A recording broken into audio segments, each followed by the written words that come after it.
It is another gorgeous day. It's another day of East Coast, West Coast. I am your host, Danny Rocco. It would not be anything if I did not have my wonderful co-host all the way from Seattle, Mr. Mike Flynn. How are you today? Good. I wish I could have been in Arizona when you were down there. And now you're back where it's cold. I know. Now I'm going to be cold, and then I'm going to be coming to your neck of the woods very soon. So I'm going from cold to cold. I'm not going to be in Arizona anymore. But everyone out there knows I love the warmth. Not a big cold fan. Okay, we're going. Yes, but enough about that. Today our guest is Mr. Mike Heavey. He's from Seattle, another Seattleian. Seattleian, is that a word? Did I just make that up? Seattleite. Okay, there we go. I was close. A former Washington state legislator and a Superior Court judge who created an amazing organization called Judges for Justice, which seeks to free those who have been convicted and imprisoned but are actually innocent, which normally that would not be the case. But this is unique in itself and how the whole situation started. So can you give a brief explanation of why did you start Judges for Justice? How did this happen? Thank you, Danny. Thank you for having me. In 2007, I was a Superior Court judge on the bench in the state of Washington, and a neighbor girl and classmate of my daughter's in high school at Seattle Prep, Jesuit High School in Seattle, was arrested in Italy for murder. And long story short, her name was Amanda Knox. I saw immediately that it was a wrongful conviction waiting to happen. And from that point on, I started studying wrongful convictions and getting involved. Why do they happen? And when I retired in 2013 from the bench, I formed Judges for Justice. We investigate cases of alleged innocence. And where we find that to be the case, we enter and we do everything we can, not to represent the person, but to change the court of public opinion. Once you change the court of public opinion from he's a cold-blooded killer, lucky he didn't get the death penalty, to, oh my gosh, he's innocent, he was wrongfully convicted, then the legal courts follow. And that's been our experience. We've had real good, we've had some success. Back to Amanda Knox. She was convicted in Italy for the 2007 brutal murder of her fellow exchange student, and actually spent 4 years in prison.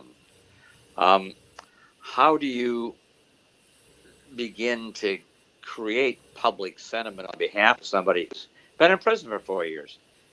It's assumed the justice system must have worked right, and they're guilty. Yeah. Well, that was, as that case started, I remember being involved with her family and close to her mother, stepfather, and father, and sisters, and grandma. And I said, what do you do when the world is crashing down on you, where 99% of the people who even think about you believe you're guilty of killing your roommate in a sex orgy? What do you do? And we couldn't do much from Seattle, so I and some other fathers formed a group called Friends of Amanda, and said, what we can do is get the truth out there, or try. Right. And slowly, public opinion changed.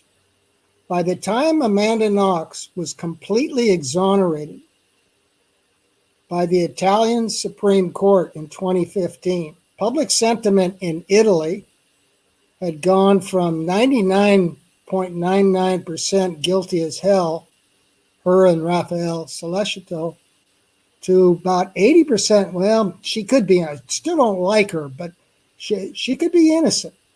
And that public change was slow. It's hard to get people to go back on something, but it happened. And so that was kind of that experience, being away, 5,000 miles away, kind of laid a little bit of an angle that we could work these cases, that we could come in if a if a if an attorney like Johnny Cochran says, I have an expert that says my client O.J. Simpson is innocent.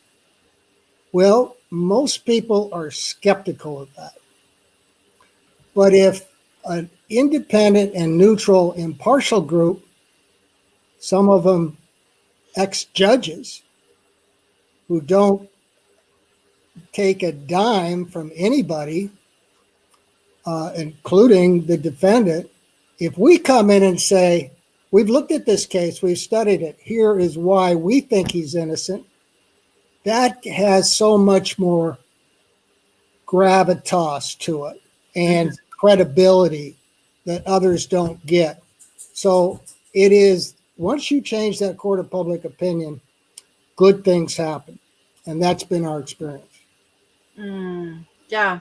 And then moving into the case of Angie Dodge, who was raped and murdered in Idaho Falls, Idaho. What was that, 1996? By a man, Chris, is it Chris Tapp? Am I saying that? Tapp? That's correct. All right. Who spent 20 years in prison. So share the details of that case. I mean, 20 years. So it's a fascinating case. All these cases are fascinating. But there's a commonality between the Central Park Five that were innocent but convicted, the Norfolk Four, that's Norfolk, Virginia, 4 sailors were convicted but innocent. Angie Dodge, murdered in Idaho, Chris Tapp convicted. Our Hawaii case. And Amanda's case. The underlying crime is a sexual homicide. And there's dynamics that come out when that happens. It's shocking to the community.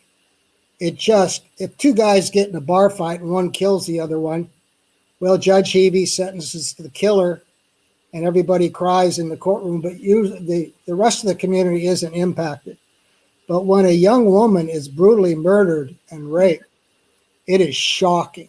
It ends up putting fear into the community, and that ends up putting pressure on law enforcement, prosecutors, and police. And that pressure leads to what the Canada studies have shown, tunnel vision and noble cause corruption. Big subjects, I won't get into them. But back to Tapp. In June of 1996, Angie Dodge is stabbed 14 times in her sleep, sexually assaulted. Police get nowhere for 7 months. And then one of Angie's friends, Ben Hobbs, is arrested for rape down in Nevada.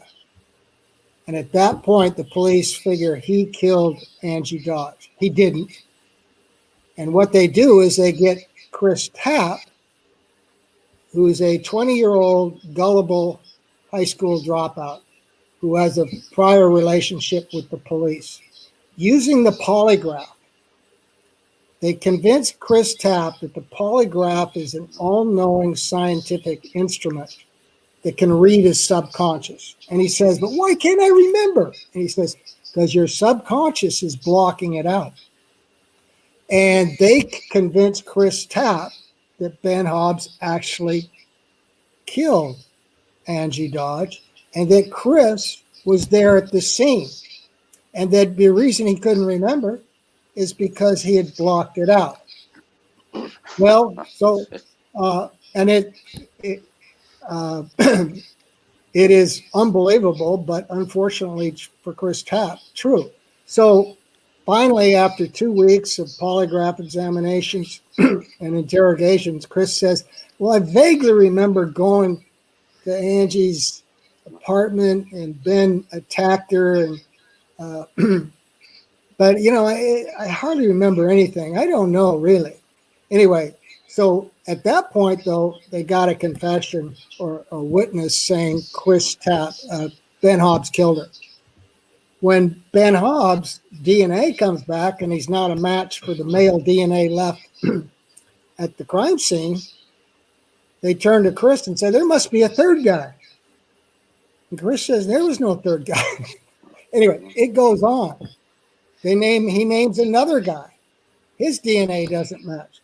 But by the time, after 3.5 weeks of this literal brainwashing, Chris Tapp says, I was involved, and I can't remember the third guy's name with Ben. And that's what gets him convicted. So when we got into the case, we saw in the interrogation tapes that he told 6 different stories over a 3.5 week period, 9 interrogations. But we couldn't figure out why he changed his story.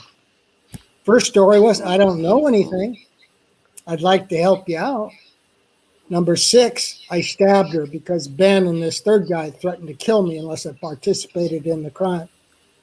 So what we finally saw was prior to each change of story, Chris Tapp had a polygraph examination where they were convincing him that the polygraph was reading his subconscious and saying he was at the crime. And this is what he saw. It is fascinating, unbelievable. Why wasn't it illegal? Well, there's Chris Tapp. The good news is not only was Chris Tapp freed in large part because of our efforts, but, you know, I always consider these cases to be a bucket brigade of people helping. And you two are now being a bucket brigade of helping this stuff as part of it. So he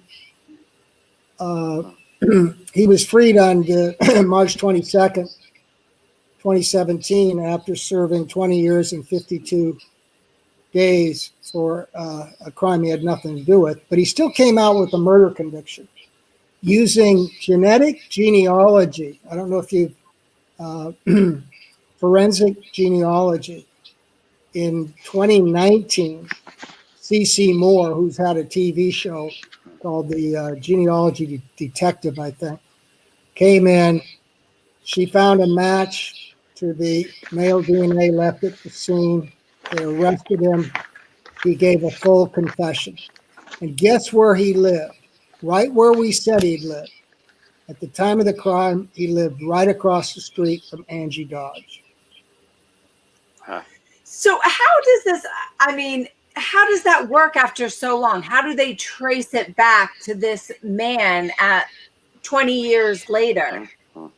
Well, forensic genealogy, if you did a 23andMe or Ancestries.com and it came back, I did one recently, and my mother always said she was 100% Norwegian and my father 100% Irish. Turns out, imagine my surprise, it came back that I was half dipshit and half asshole. So, but anyway, that's a joke. So can you buy your way out of that? Can you buy your way out of that? When you get that genealogy test back, a friend of mine met 2 summers ago. 3 biological, he knew he was adopted, but he took a 23andMe test. He found out he might be related to some people. He checked it out, and 3 biological sisters from New Jersey flew out to Seattle and met him 2 summers ago in Seattle for a kind of a reunion. You know, it's really heartwarming stuff. But when they do, if the killer is of European descent, especially Northern European descent, Ancestries.com, except there's good public available, not them, but called GEDmatch. And police detectives and a genealogist can go in there and say, look, here appears to be a second cousin. They can tell that stuff. So they identify the second cousin, Mike Flynn. So they now know that the killer and Mike Flynn are second cousins. That means they share one pair of great grandparents. We all have 4 pair of great grandparents. So they got to go back Mike's and look at his 4 sets of great grandparents and then build the trees back down to see where it might find the killer. And in the Idaho case, does he live in Idaho? You know, they use detective work, but by building the family tree of Mike Flynn's back up, they can then come back down. It's really fascinating stuff. That is completely fascinating. And just before Mike asks his next question, I got to go back. What does, after being in prison for 20 years, does Chris have a normal life now? I mean, Well, how do you get back 20 years? And, I used to tell him, Chris, it's one thing you missed out on having maybe a family, great experiences in travel and girlfriends and all that sort of stuff. But the biggest thing you missed out on to me is you didn't get to have all those trips and stumbles in life that we all learn from. Mm-hmm. He had his own probably in prison, but they're not much help out in this world. So, but he has married. His wife has got a couple children. They have a house. He is working. If you Google the twisted case of Angie Dodge, you'll see a fascinating 48 hours, 1 hour show about the crime. I'm in it a little bit and how we got him out, about the polygraphs. And then the forensic genealogy, they find the real killer. Brian Dritz is his name. In 2019, 22 years after the murder, 23 years after the murder. So it's very, and of course, and the one of the most rewarding things of this work is I get to meet unbelievable people, and that I would have never run into, like right. Mike, and Danny, but also Carol Dodge, the mother of Angie Dodge, who for 23 years took on the police. And even though she believed Chris Tapp was the killer for 13 years, she came around to believe, gee, this guy looks like he's innocent. Really? And I want the killer. And so the first person to hug Chris Tapp when he got out in 2017 was Carol Dodge. Mm. And it's an amazing, heartwarming story. And then Carol puts pressure on the police. They go to C.C. Moore and a company called Parabon, and they're able to do the forensic genealogy. And all along, the police in Idaho Falls, Idaho, were saying, basically, get off our back, Carol. We're doing the best we can. We got the real killer, Chris Tapp and Ben Hobbs. Leave us alone. And she kept fighting for justice for her daughter. Anyway, very courageous and heartwarming story. The twisted case of Angie Dodge. Mm. Interesting. Hey, you mentioned DNA, and one of the things we talked about on one point about convictions occurring where the accused person's DNA doesn't match. How the hell can that happen?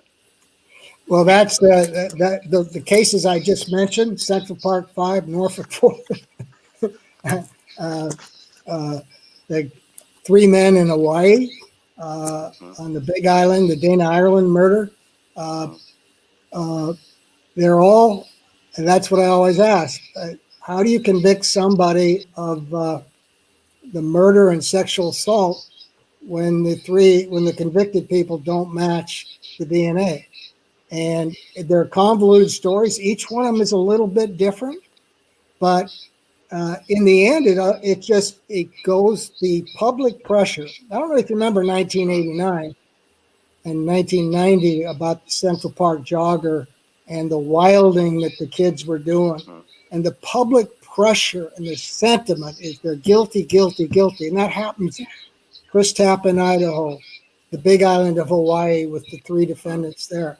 And it's just an overwhelming thing, and people start ignoring science.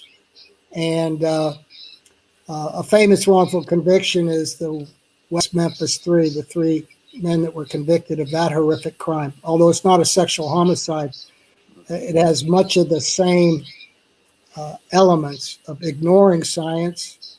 And actually, they had a witness who literally did not have a college degree testify that it was a satanic ritual crime about these three. So anyway, I go far, but it's bottom line. How do you find people guilty when they don't match the DNA? Especially the FBI profilers will tell in this kind of crime. It's usually, if not always, it's always a single perpetrator. How do you convict three people that don't match, assuming there's a fourth guy out there? So one of the things we're working on right now is a new documentary called Murder in Hawaii. And by the way, if anybody's interested, you can see one of our 14 episodes at www.judgesforjustice.org and episode 11. It's about finding the real killer in the Hawaii case. But the overall 14 episodes is aimed at preventing wrongful convictions before they happen. And so in doing that, we use the Hawaii case as a case study, and then we identify why they happen. And the idea is maybe somewhere down in, say, Texas. Could be anywhere, though. Could be Manhattan, like the Central Park Five. Is maybe three illegal immigrants. Maybe there was a horrific sexual homicide. A young 18-year-old woman was brutally murdered and raped. And maybe they arrested three illegals who didn't speak very good English. And they confessed to murdering the gal. And the public demonization of them took off. Then the DNA doesn't match. And so now the police say, well, we've got three confessions. It must be that there's a fourth guy that got away. Maybe he went back to Mexico. So the idea behind Murder in Hawaii, why wrongful convictions happen, is maybe that documentary will get to somebody in the press, maybe to a prosecutor, a judge, a defense attorney, somewhere down in Texas where this is happening. And maybe they'll step back and say, wow, we'd better pay attention to the science and what's happened in all these other cases. So that's our goal right now, is to prevent. So where is that documentary in this process? Well, it's 14 episodes. Okay. We're wrapping up episode 9 now. We've done episode 11, but we've got about 6 more segments to and I still got to write 3 of them. So we're aiming for spring of 2021 for its release. For the full release of it? Yeah. So it's kind of like, as you were talking about the public opinion, when someone is wrong, convicted, or they want them to be convicted of the crime, kind of your idea of this, taking it to the next level into this YouTube or this doc series is to counteract that, right? Well, in the Amanda Knox case, I said, what do you do? I mean, I could see really quickly. And I knew from my daughter that she was I thought at first, well, she's maybe one of those mean girls I've been hearing about. No, she's a sweetheart. My daughter called her the most kind and gentle person she ever knew. She's not that kind of person. And that's what changed my stuff. I said, what's going on here? So I saw, but the public opinion, literally, it might as well be a lynch mob. Yeah. A modern day high-tech lynch mob, or a witch trial back in Salem, Massachusetts Bay Colony in 1692.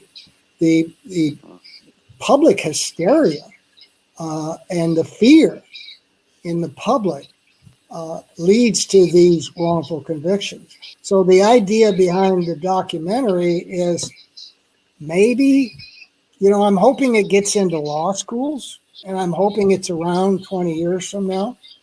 In summer of 2019, I spoke to the Michigan Judges Association in Mackinac Island Grand Hotel, and I gave a presentation about this kind of stuff, why wrongful convictions happen. And at lunch, two judges came up to me and says, Judge Heavey, I wrote down your 5 power tools of noble cause, corruption, and Eric, we got that going on in a case right here in Michigan right now. And I went and looked it up. Sure enough, in a fairly rural county in Michigan, horrible underlying crime. A guy gives a sketchy confession. He gets convicted and goes to prison for life. And then the judge gets a dissolution from her husband. Turns out the judge was having an intimate sexual affair with the detective that took the confession. And it looks like a confession that probably should have not have been admitted. And during the trial, she refused to allow the defense's expert on false confessions to testify.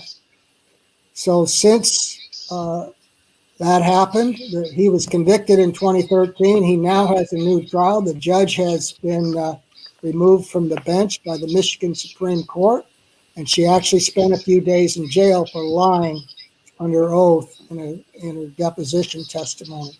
And she's obviously been disbarred. But maybe, just maybe, if our documentary was available and somebody watched it, you could see the signs that this could possibly be a wrongful conviction waiting to happen. So that's the goal.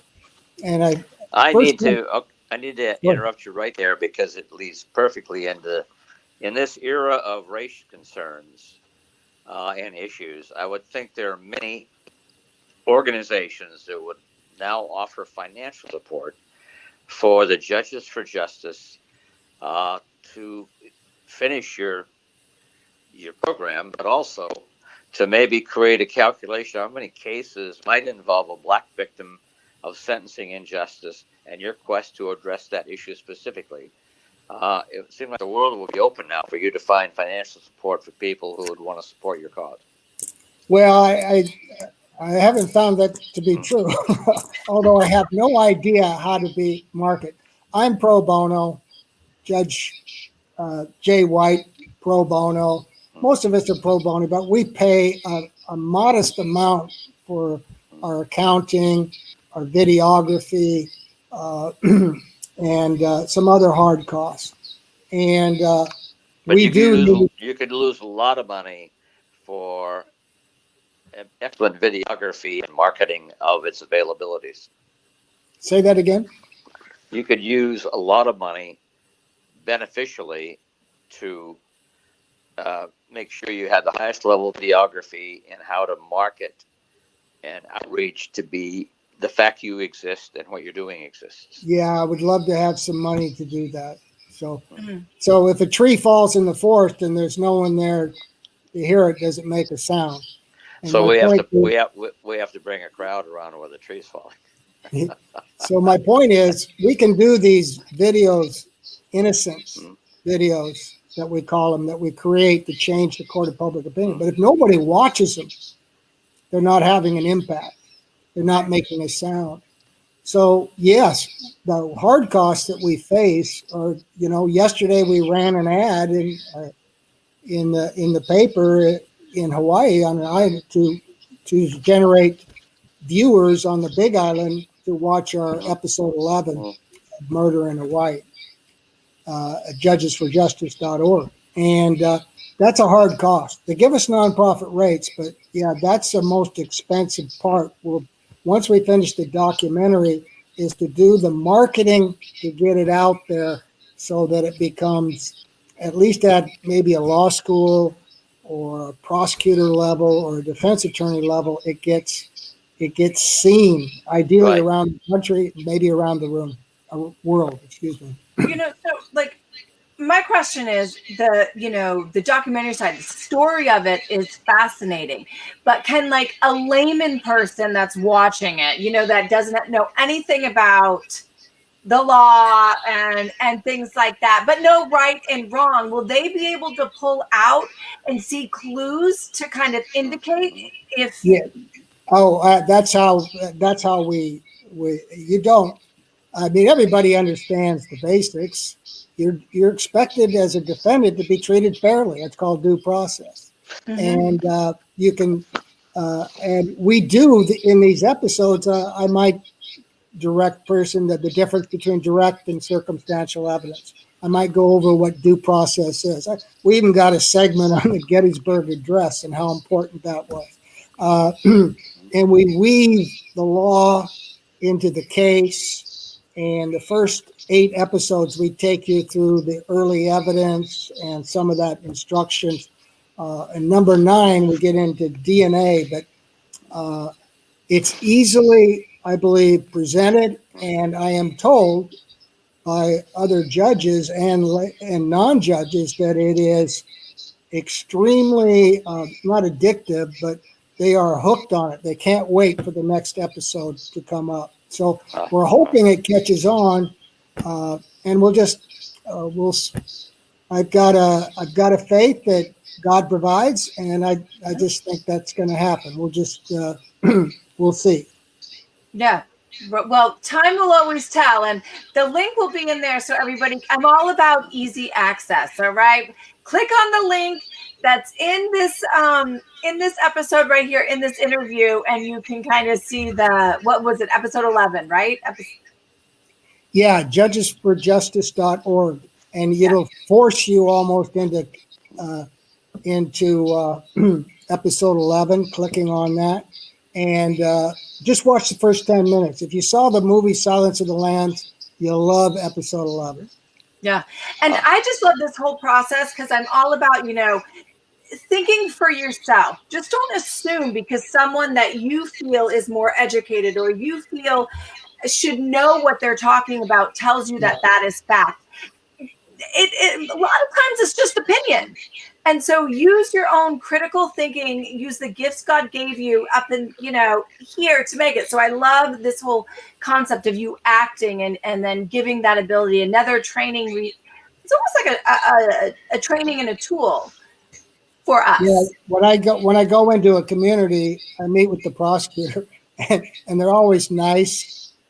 But, you're dealing with a community that overwhelmingly believes the guy is guilty as hell. And slowly, it's kind of fun even to watch opinion change over time. In the TAP case, a year before he got out, our work had generated a grassroots organization that surrounded the courthouse with signs saying "Free Chris Tapp." And that kind of public opinion is what the judge. It's easy once a neutral, impartial person looks at these cases. It's easy to see they're innocent. What it's hard is to get that judge who has spent 20 years thinking that he's guilty as hell to break through that ice and see it. But it is possible. And that's one advantage too is time allows memories to forget and makes people more open to maybe reevaluating their position and all that sort of stuff. So it's a tough, frustrating process at times, but eventually truth does prevail. Cool. Yes, it does. Yes, it does. Thank you so much for coming on and sharing what you're doing. And a step further, thank you for even doing what you're doing, because like you said, this is I feel like this is a passion. This is what your purpose right now is to do. You've kind of gone through all of these places in your life, and it has brought you right here to do exactly what you're doing. So thank you for doing that and letting us share what you are doing. Thank you so much, Danny and Mike. Thank you for having me. Really appreciate it. And And to everybody else out there that is watching, until the East Coast and the West Coast collide again, we will see you next time. Take care. Bye-bye. Bye-bye.